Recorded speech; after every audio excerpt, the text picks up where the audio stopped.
Hello. आज का topic है सामाजिक एवं धार्मिक आंदोलन।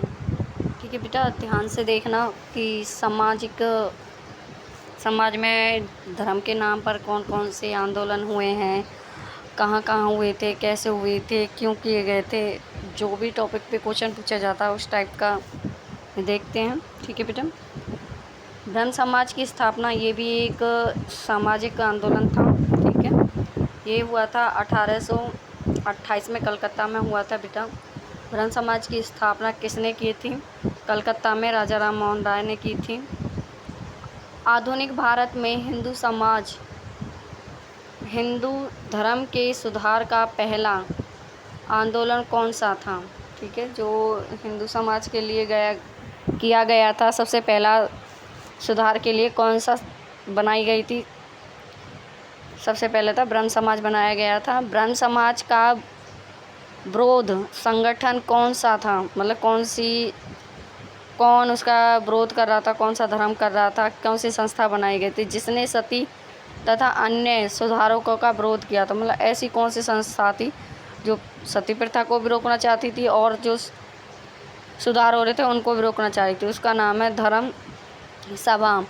धर्म सभा के संस्थापक कौन थे? आप सभी में किसी ने सुना होगा कि ये क्वेश्चन सुना था, ये वाला ब्रह्म समाज का विरोध करने वाले नहीं सुना। आप इन चीज़ों को ध्यान से देखें, पेपर में आ भी सकते हैं। धर्म समाज के संस्थापक राधाकांत देव। ठीक है बेटा, राधाकांत देव। सती प्रथा का अंत कब हुआ था? 1829 में हुआ था, क्योंकि जब ब्रह्म समाज बनाया गया था उसका मेन मोटिव भी था कि इनको ऐसी प्रथाओं पर रोक लगाना था। सती प्रथा के अंत में सबसे धार्मिक अधिक प्रयास किसका रहा था? राजा राम मोहन राय का रहा था, क्योंकि उन्होंने ही इन पर ज़्यादा कड़े पहल की थी कि ये होना चाहिए। आर्य समाज की स्थापना कब हुई थी? 1875 में मुंबई में हुई थी। आर्य समाज की स्थापना किसने की थी?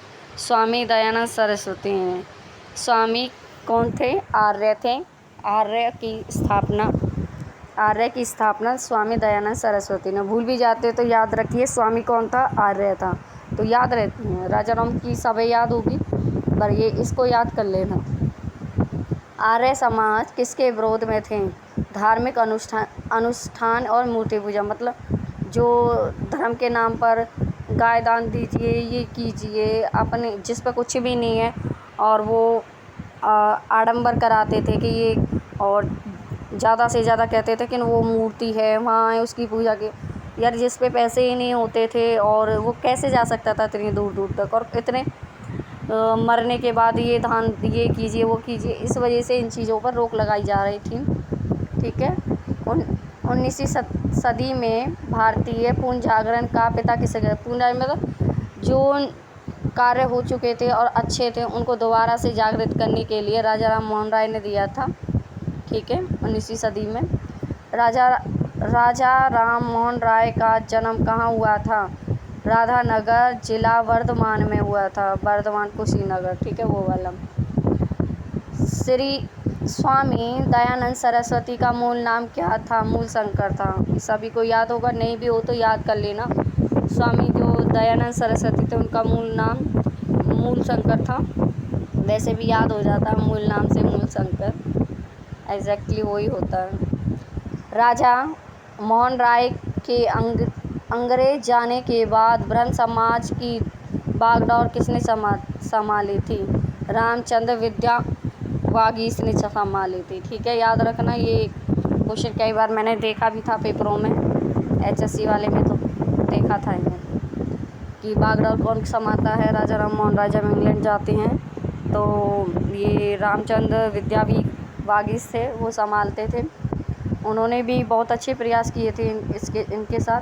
किसके प्रयासों से ब्रह्म समाज की जड़ें उत्तर प्रदेश और पंजाब व मद्रास में फैली थी? केशव चंद्र थे। केशव चंद्र सेन जब उत्तर प्रदेश और पंजाब के साइड रहते थे, क्योंकि इलाका ही एक था, तो ठीक है, वो वहाँ के रहने वाले थे। 1815 में कोलकाता में किसने आत्मीय सभा की स्थापना की? आत्मीय राजा राम मोहन राय। एक आत्म समाज होगा, एक आत्मीय है, ठीक है, याद रखना, आपको याद हो जाएगा। राजा राम मोहन राय और डेविड हेयर हंग की संस्थापना किसने की थी? हिंदू कॉलेज में की थी। थियोसोफिकल सोसाइटी की स्थापना कब की गई थी? 1875 में न्यूयॉर्क में की गई थी। थियोसोफिकल सोसाइटी की स्थापना 1800 भारत में कब की गई थी? ठीक है, 1882 में की गई थी। अंडयार मद्रास में की गई थी। सत्यार्थ प्रकाश की रचना किसने की है? दयानंद सरस्वती ने की है। वेदों की ओर लौटो दयानंद सरस्वती ने। कृष्ण मिशन की स्थापना बेंगलोर में हुई है, ठीक है, और ये भी कृष्ण मिशन के राधा कृष्ण की है। और आत्म समाज की स्थापना आत्माराम पांडुराम ने की है। याद रखना, ये क्वेश्चन दे नहीं रखा था, मैंने बता दिया आपको। आशा करती हूँ आई होप आपको ये टॉपिक ठीक से अच्छे से क्लियर हुआ होगा। छोटे टॉपिक होते हैं पर अच्छे होते हैं। आपसे यही आशा रहेगी कि आगे तक इन चीज़ों को याद करने की कोशिश करें। भूल जाओ तो दोबारा से रिवाइज़ कर लिया करो। ओके बेटा, थैंक यू, धन्यवाद।